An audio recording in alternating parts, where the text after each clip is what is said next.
प्रदर्शन करने वाले, इस बात को कहने वाले, ये बिना पोंछ और सिंह के राक्षस ही है। ये ब्राह्मणवाद नहीं है। ये शुरू से, जब से इस सृष्टि का निर्माण हुआ है तब से ये परंपरा चली आ रही है। देवता पूजन, दर्शन, तीर्थ, धाम आज का नहीं बना हुआ है। ये सृष्टि जब से बनी हुई है तब से सब का निर्माण हुआ है।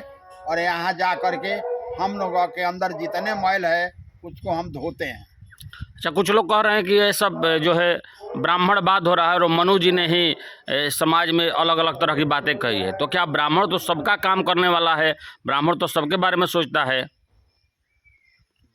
ऐसा बात नहीं है। ब्राह्मण जो स्वयं कृष्ण भगवान को लोग कहते हैं, तो कृष्ण भगवान अपने मुखारबिंद से ब्राह्मण को पूजा किए हैं। भगवान राम अपने हाथ से ब्राह्मण के चरण को धोए हैं। जिनके नाम को हम रात दिन जपते हैं वो ब्राह्मण को आदर दिए हैं। तो आज के लोग अपने को सर्वश्रेष्ठ मान करके मंदिरा मांस खा करके और अनेक प्रकार के मन को, अपने भाव को प्रदर्शन कर रहे हैं, समाज को दूषित कर रहे हैं। ऐसा पहले नहीं था। अच्छा, कुछ लोग ये कह रहे हैं कि पंडित जी लोग जो हैं वो राजपूत के यहाँ भोजन कर लेते हैं, यादवों के यहाँ भोजन कर लेते हैं, तो लाला जी लोग के यहाँ भोजन कर लेते हैं, बुम्यार के यहाँ करते हैं, लेकिन हम लोग के यहाँ नीच कास्ट के लोग के यहाँ भोजन नहीं करते हैं। इसके पीछे क्या कारण हो सकता है? इसके पीछे कारण यही है कि वो शुद्ध नहीं है जी। ब्राह्मण को भोजन कराने के लिए पहले अपने को पवित्र बनाना है जी।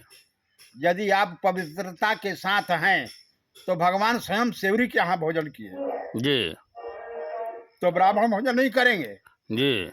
लेकिन वैसा पवित्र आपके यहाँ मांस है, मदिरा है, बर्तन की सफाई नहीं है, तुम स्वयं शुद्ध नहीं हो, तो ब्राह्मण के भोजन कैसे करा सकते थे?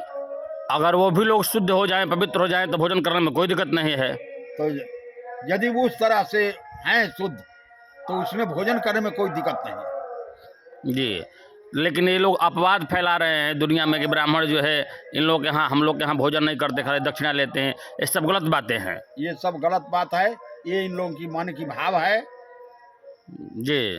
तो अपने मन के भाव को उजागर कर रहे हैं कि ये ब्राह्मणवाद है, लेकिन ब्राह्मणवाद नहीं है। ये शुरू से परंपरा चली आ रही है, आज भी चल रही है। इसमें कुछ राजनीति करने वाले भी लोग हो सकते हैं। तो ये तो राजनीति, तो कलयुग है, इसमें तो लिखा ही है कि राजनीति चलेगा, प्रजा को शोषण करने वाले राजा होंगे। जी। तो अपना अपना राज करने के लिए कूटनीति नहीं पैदा करेंगे तो शास्त्र नीति सुमनीति पैदा थोड़े करेंगे। जी, ये जो तीर्थ व्रत जो है, पर्व जो है, वो सबके भला के लिए बनाया गया है। ये लोग कहते हैं कि नहीं, मनोवादी है लोग, ब्राह्मणवाद है, ऐसा है। ऐसा कहने वाले लोगों के लिए आप क्या कहेंगे? तो हम तो कह ही रहे कि वो अपने को कहने, ऐसा कहने वाले राक्षस हैं। जी। राक्षस प्रकृति के हैं। यदि इतना है, तापर भी जहाँ कुंभ मेला लगता है वहाँ पर स्नान करने के लिए कितने लोग जुटते हैं, इसकी तुलना नहीं की जा सकती है। जी। आज के भी युग में ये लोग जो ब्राह्मणवाद कह रहे हैं, तो देश विदेश दुनिया जहान से लोग आकर के इस तीर्थ में स्नान करते हैं, गोता लगाते हैं। हाँ, वो तो हम लोग देखे हैं कि प्रयाग में जैसे तीर्थ लगता है, हरिद्वार में लगता है, नासिक में लगता है, तो वहाँ पर हर वर्ण के लोग जाते हैं, हर जाति के लोग जाते हैं। वहाँ तो कोई किसी के साथ भेदभाव नहीं होता है। तो फिर ये जो दुष्ट आत्मा लोग है, जो अपने आप को ज़्यादा समझ रहा है, सेकुलेशन समझ रहा है, अपने आप को जो बहुत बड़ा समझ रहा है कि हम लोग ब्राह्मण का लोग निंदा करता है, राजपूतों का निंदा करता है, अदर कास्ट का निंदा कर रहा है, तो जाति के आधार पर लोगों को विभक्त कर देना, लोगों को बंटवारा कर देना, ये कहाँ तक सही नहीं हो सकता है।